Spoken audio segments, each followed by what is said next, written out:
Alright, so my Patreon supporters have already seen this video because I post things early for them, but they haven't seen this segment right here, and that is me thanking them for their continued support. It's due to their monthly contributions that has allowed me to upgrade my camera to 4K and have DJI wireless mics. You will notice all these things in this video, so thank you very much, guys. That's very much appreciated. And for those that are interested in the two products that are in this video, links will be in the video description down below.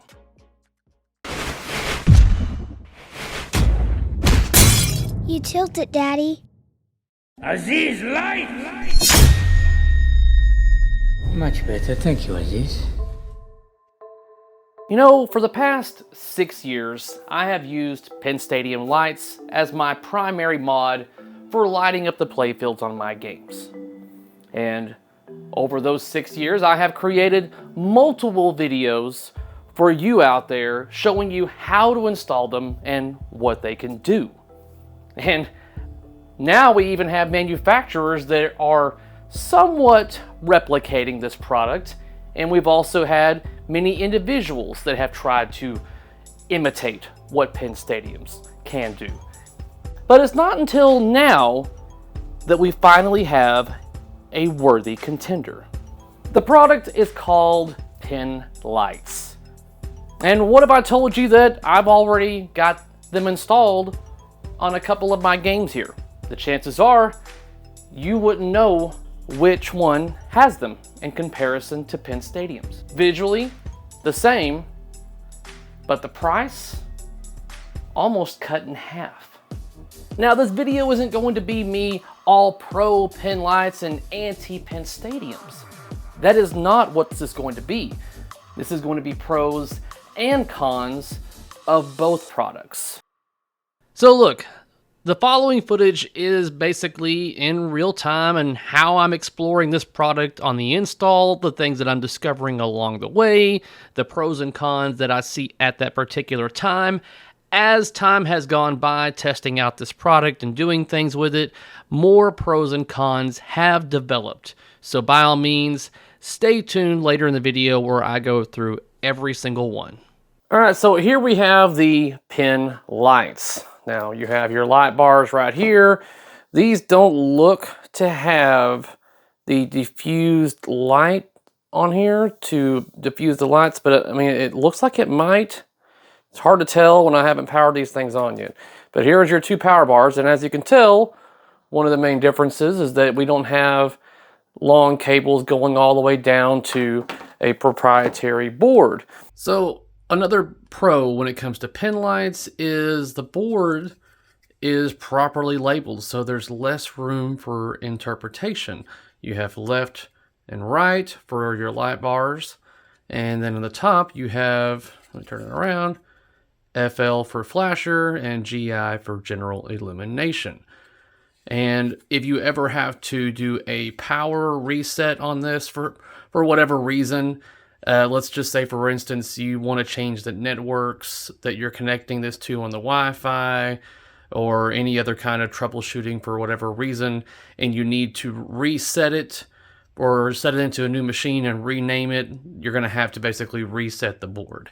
Now, on Pinstadium, the way that you would reset theirs is that you have to perform a power cycle 3 times in a row, unplug it, plug it back in, unplug it, plug it back in, unplug it, plug it back in, and then you'll get the RGB lighting to let you know that the board has been reset.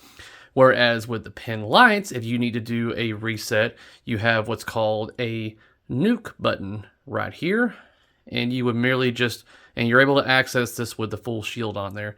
Just lean down there and hold this button down for about 3 to 5 seconds. I didn't get a clear how many seconds it is, but you'll know it reboots because the orange lights that'll be right here will turn off, and then you can let go of it, and then it will power cycle, and then you're basically got a brand new factory stock board after that. So easily able to reset without having to power cycle it multiple times or anything like that. So a little bit easier. Board is pretty straightforward. Now here's the thing that may be a turn off for some of you, is that there is some assembly required when it comes to putting this board inside of like a case and stuff like that to protect it and mount it inside your cabinet. And that's all inside here. I haven't done it yet. There's a how-to video and everything on how to go about doing that. So that's what we're going to do, is that I'm going to get this all built up how it's supposed to be, and we'll go from there. A few minutes later. All right, this literally took me, I don't know, a couple of minutes to assemble, and I didn't even need the how-to video, but I'm a little savvy in this. So it was pretty basic, you know, screw, spacer in between. I have access to the only things I need access to, power. These go to the play field, and these go to the light bars up here. They're marked accordingly, left and right. So, now they don't connect directly to that, obviously. They connect to these first. And so this would go into that, and then this would feed to the light bar. And these go to the play field, and they have different types of connectors on here. So these can be right here, and then these go in right here. So there you go. That's to the light bars, to the play field. And these have a different type of connection on here for different types of kind of connections that you might want. Now they've got a lot of things that Pinstadium has to offer as well. You've got these types of connections right here that allow you to go inside of like a Molex connector or something, depending on where you want to have this UV going. You can usually slide them in down here, something like that. And then on the other end over here is where you would have your alligator clip to clip onto this. Totally didn't focus on any of that. Good job, camera. So that would clip onto that, and that would go with a different type of connection. So you have alligator clip connections in case you want a basic bulb attachment. It also comes with this if you want to connect it to, I guess, the Comet Matrix if you have something else going on underneath your play field. And they also have a Stern shaker motor Y connector. So this is really nice because whenever I'm doing UV, a lot of the times I'll connect the UV to the shaker motor. That gives you a nice visual effect, depending on the game, of course. But this gives you the ability to not have to use these in order to do it. So this is going to basically take place of the Stern connector on the board for their shaker motor. Then this will go to your actual shaker motor. And then this will go to the Pinlights board for like your UV. That's all that's included with this kit for Pinlights. And let's compare to a set of Pinstadiums. Now these are the Neo set, so this has actually got two boards instead of just a single one. So this is not a fair match when it comes to comparing the two. I just don't have an original Pinstadium anymore that just does GI and UV. All mine are the upgraded new tier sets, atoms and everything. But this is one of the newer models for Pinstadium. You have both bars that are connected to the board right here. Boards, plural. Notice that there is no modulation to it. These are not modular. So if for whatever reason one of these bars goes out, then you would have to send either the whole kit or both bars in to get them repaired or replaced. As far as working on these, that's not going to happen. I mean, if you take off the heat shrink on here, I mean, you're going to be dealing with components that you're more than likely not going to be skilled enough to repair yourself. And you also have these proprietary types of connections instead of the Molex on the Pinlights. And as far as rebooting this, there is no button for rebooting. On these, you have to disconnect power and plug it back in, I want to say 5 times, in order for them to do a complete reset back to factory settings. And of course, the connections for this one would be a USB, like so, and this would go to your playfield and your flasher. And that is Pinstadium. So let's talk a moment about a couple of things that everyone knows when it comes to using Pinstadium as a light source for your pinball machine. That They attach like so using a magnetic strip.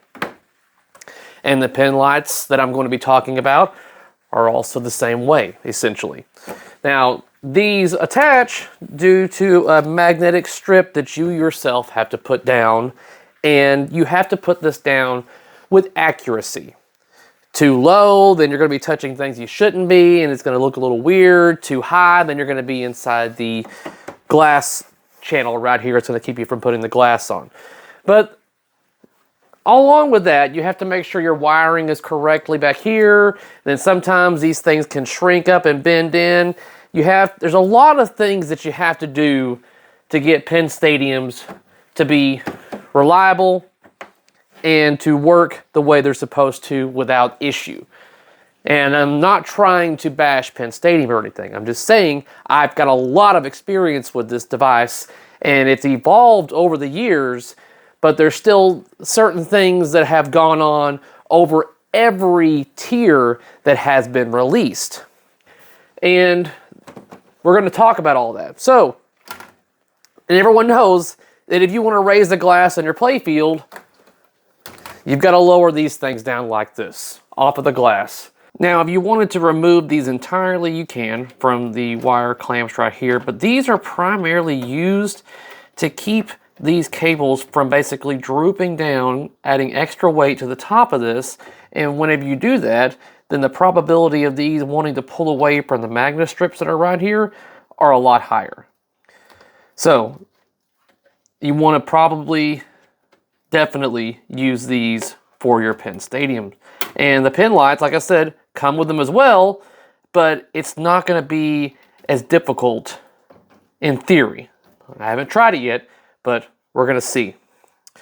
So we're going to be taking the Pinstadiums off of my Foo Fighters and putting on the pin lights. Alright guys, let me show you what I believe is going to be the bee's knees for this particular product. Now I've got the magnetic strips right here from my Pinstadium still on here, so I could, if I wanted to, just mount those like that. The thing is, with the kind of Pinstadiums I had, they are taller. So this is going to be too close to the playfield than it needs to be. I have this area up here to utilize. So this is, I believe, the bee's knees. That's right, we're going old school on this, guys, with that lingo. You have the ability to use that adhesive strip right here if you so wish to. And I believe there's still a protective layer. Yes, there is still a protective layer on this. But check this out. This slides up underneath your glass channel. Like that. Slides right in there. And then all you got to do is mount it to that. And it's the perfect freaking height for your glass channel to slide up in there without being in the way. Doesn't have to stick to the art that you might have on here and have to worry about having to pull that off while you're removing them. I mean, this is awesome. Now, I just need to remove that magnetic strip right there so that way it'll be flat. But that just gives you an idea. And if you ever have to remove it from your machine, ouch, it is very snug. So it's also not as thick as the damn, I'm going to need a tool. I'm going to rip my fingernails out. But it is in there nice and snug, but it's thinner than the magnetic strip also. So that gives you more room to lift up your playfield, guys. So I'm about to install this board, and one thing I wish that would be done in the future is to have this plexi have recessed holes, so that way these screws can be fully recessed. And so if you want to use some sort of adhesive on the back right here, my goodness gracious, it's already dirty. But to be able to put it against like the back side of the cabinet down there, or anywhere mounting, but these screws are going to inhibit that from occurring. So I'm going to take my drill, I'm going to take this panel off, I'm going to go give these screw holes some recesses, so that way they'll be flush. So that's an improvement I would like to see. So that took me maybe 30 seconds to get recessed holes for these screws, and now it's nice and level on the back, which gives me the ability to stick it to the top, bottom, wherever I want to, So there we go. Very easy to do that in the future, in my opinion. All right, so check this out.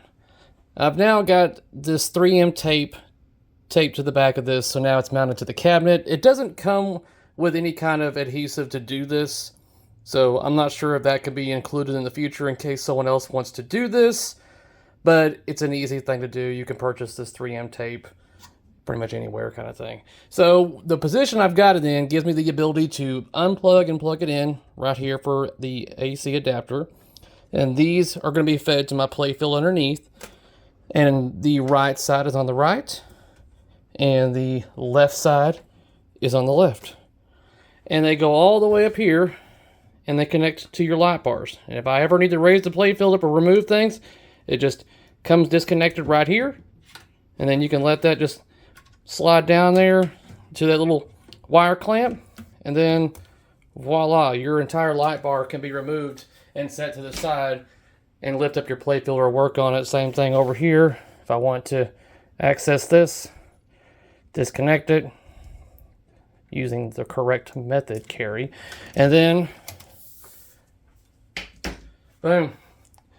Now you can easily lift up your playfield and not have to worry about damaging your light bars or anything. It's that damn simple. Finding a lot of pros on this product so far. Just played a game on my TOTAN using the Pinlights.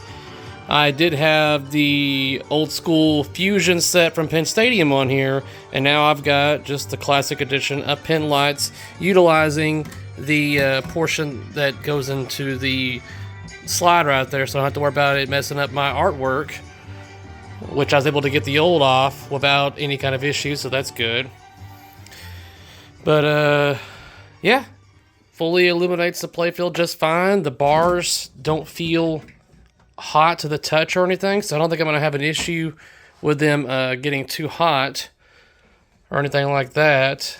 Pinstadiums, they tend to get hot. When they get too hot, then they start to kind of warp out a little bit, which causes them to fall off, which is evident even on my Last Action Hero over there. Whereas these are simply what I need. Just light up my playfield, and you get a little UV flasher that goes along with it. My issue at the current point in time is that I'm not able to control this via the app right now. I don't know what's going on with that. It's like it connects to Wi-Fi, but then it says it's offline. I don't know what's going on there. Try checking for updates. Nothing. So I'll get in touch with the maker tomorrow about that, because it's already pretty late. But I just wanted to give you guys a visual here on how it looks. But as you can see, there's differences between these two different sets, and I honestly don't know which one's which. But I like these better. These are metal rails instead of these right here that are plastic, like you would typically see on Pinstadiums. These are metal. So there is no way for these things to possibly bend out a little bit. I'm not sure if these are doing it, but you could probably see a little bit of a gap right there. And that's a little bit of warping that even Pinstadiums has a thing with. And that usually happens after a long time if you leave them on. That's one of the reasons why I wanted to leave them on, to see if that does that. And so by leaving it on for a while, these do get warm over time, and eventually it curls up like that. So I can bend it back in place. It's a Pinstadium thing. This evidently suffers from it as well, but you're not going to get that with the metal railing version of it. So I don't know if that's two different versions or what, but thought I'd give you guys a little look at what it looks like, though. So as I'm walking through my game collection behind me, are you able to tell the difference between which games have Pinstadiums and which games have Pinlights? I bet you're finding it hard to tell, because essentially these products do the same thing, but one's a little more fancier than the other. But from a standpoint of outside the machine and playing pinball or just looking at them, it's going to be very difficult to tell the difference. So let's start with the reigning champion of playfield lighting, and that's Pinstadiums. And let's start on a good note, and we're going to go with the list of pros for this particular product. And one of the big pros for Pinstadiums is the amount of options you have when it comes to color, and if you go the extra mile and get the fusion sets, then you have different types of flasher options.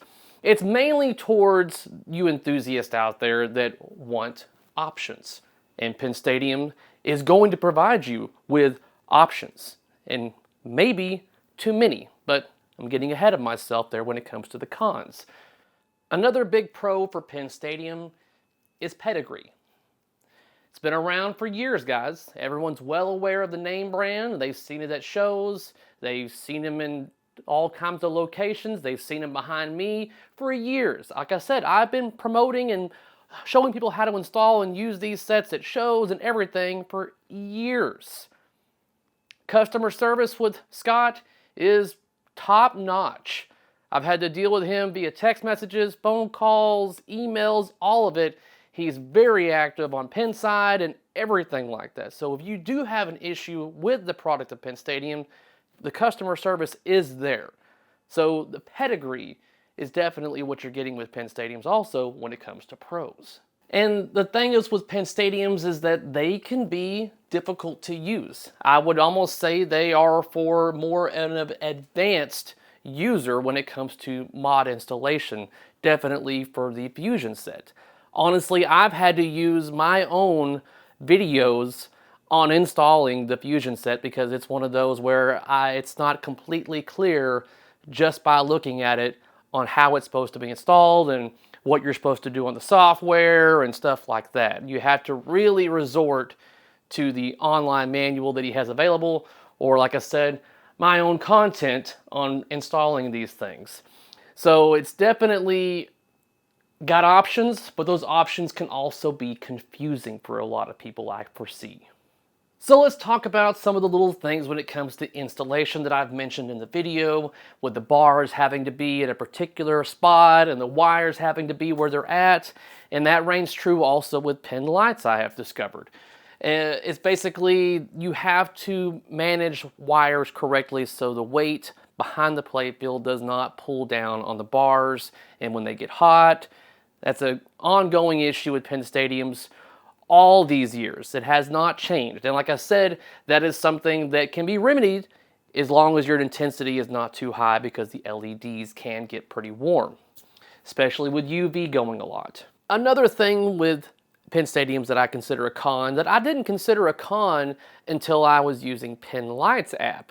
And I'm going to say that I enjoy the Pinlights app much more, I guess due to its simplicity, and there's just less options. So therefore, like I said, with Pinstadiums you're getting more options, but a lot of the times those options can bring in confusion. And I think I see that a little bit more with the Pinstadium app now after using the Pinlights app. And that's the tricky part with calling out these cons, is because before they weren't cons, that was just the way it was. But now that I have experienced something else, now I have to look at Pinstadiums and what the decisions have been made with that product as cons in comparison to what I've experienced now. And the app doesn't seem to be as flushed out and as smooth and easy to use as Pinlights. So another con, and like I said, didn't know this was a con until as of using Pinlights. When you have to reboot Pinstadiums for whatever reason, whether you have to change something or something happened and you have to reboot the product, it reboots into an RGB light show. And that basically is an indicator that you need to basically set up the device on using your application. And before, I didn't see it as a problem, but I definitely knew it was a problem this year at Texas Pinball Festival. Someone brought a Theater of Magic, just installed their brand new Pinstadiums, and for whatever reason, he was unable to connect to them, and so he couldn't basically set them up. So they were constantly doing an RGB effect, and it really ruined the experience on the game. Now, he was able to rectify this eventually by buying a hotspot, which allowed him to connect to it and do things. Because that's the weird thing, is that these devices, they generate their own Wi-Fi, and you have to connect to it. And since then, I want to say you were able to connect via Bluetooth, which I believe is a much better option, because not everywhere is going to have Wi-Fi available for setting these things up. So I want to say that's a current con on the other product, and we'll go over that in a bit. And this brings me to my final, but also biggest con for Pinstadiums, and that is the cost. This is a very expensive product. I mentioned that in my very first Pinstadium video whenever I first bought the product and put it in my Last Action Hero, and I was like, this is not a cheap mod. So, and since then the prices have gone up, but so have the features and stuff like that that goes along with it. And I think since he has been basically the king of lights for your games like this, then he's been able to price it the way he sees fit. And this is his primary income too. But now we're bringing in a new challenger, competition. So things might get interesting here, guys.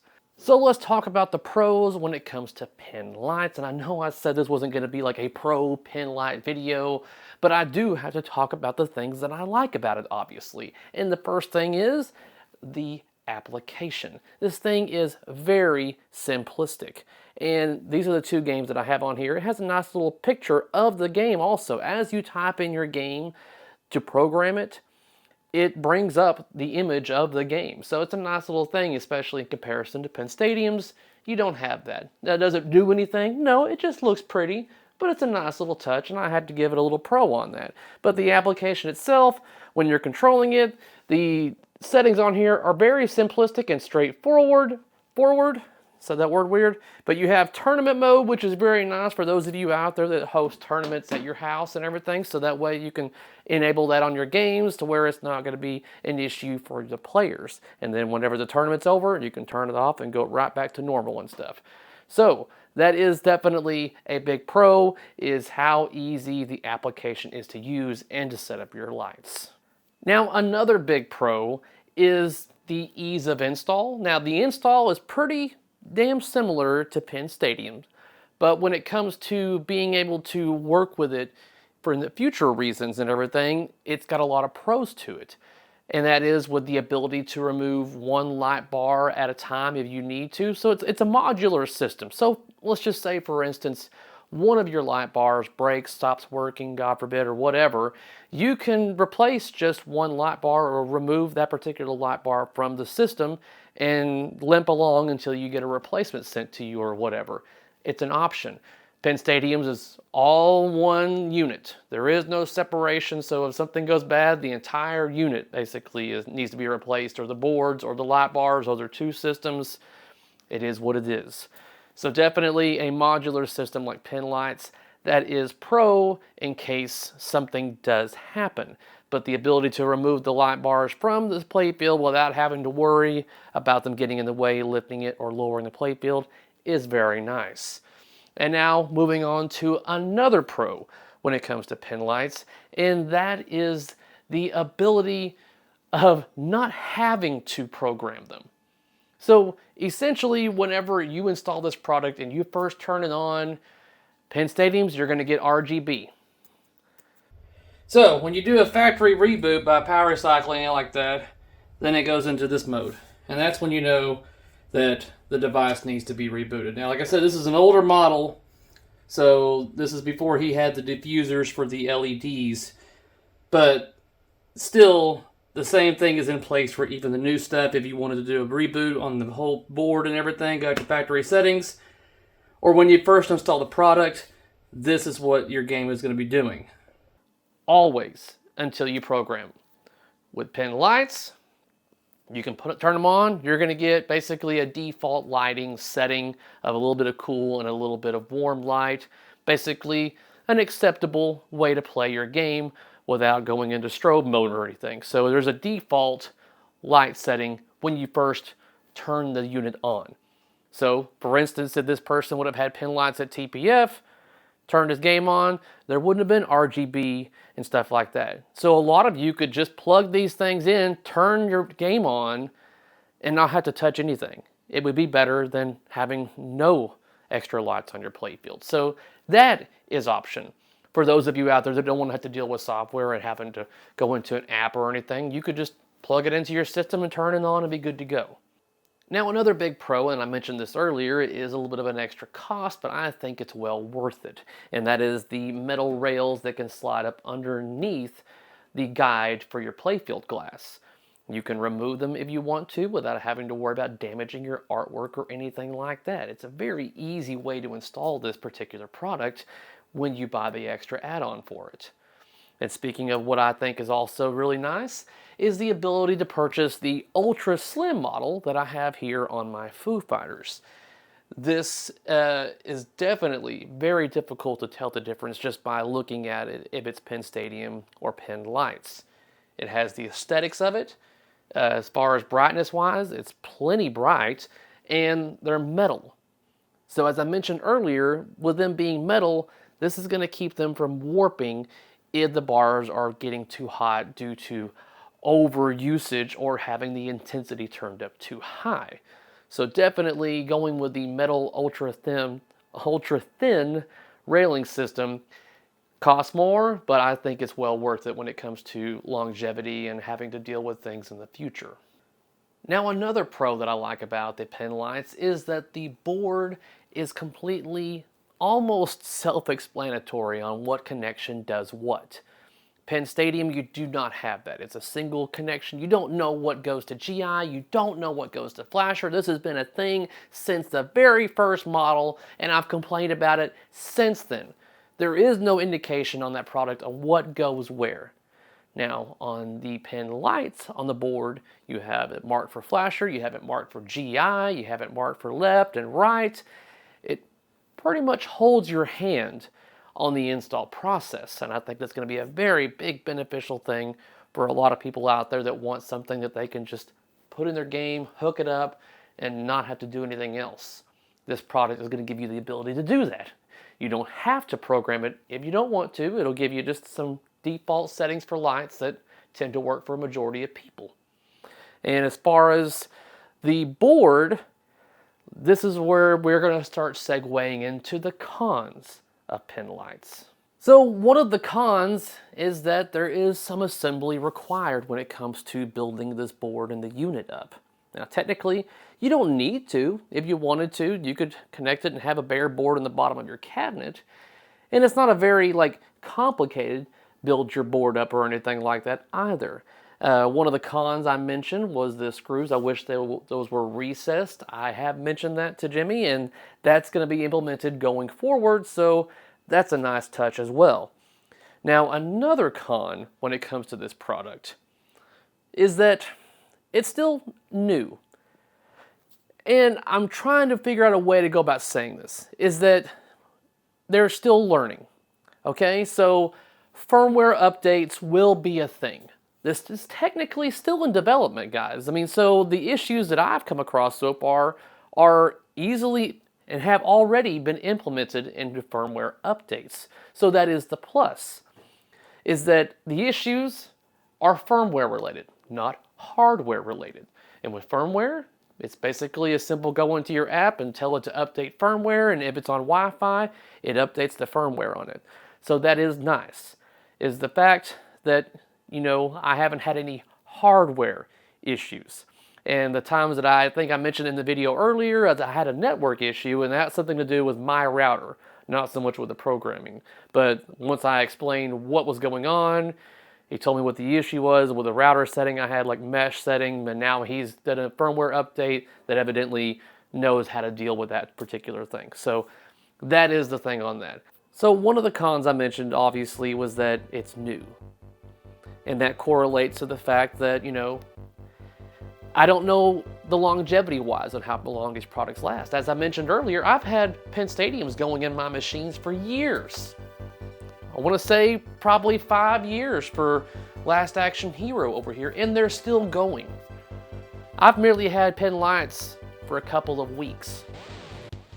So I'm hoping that they last as long as Pinstadiums do.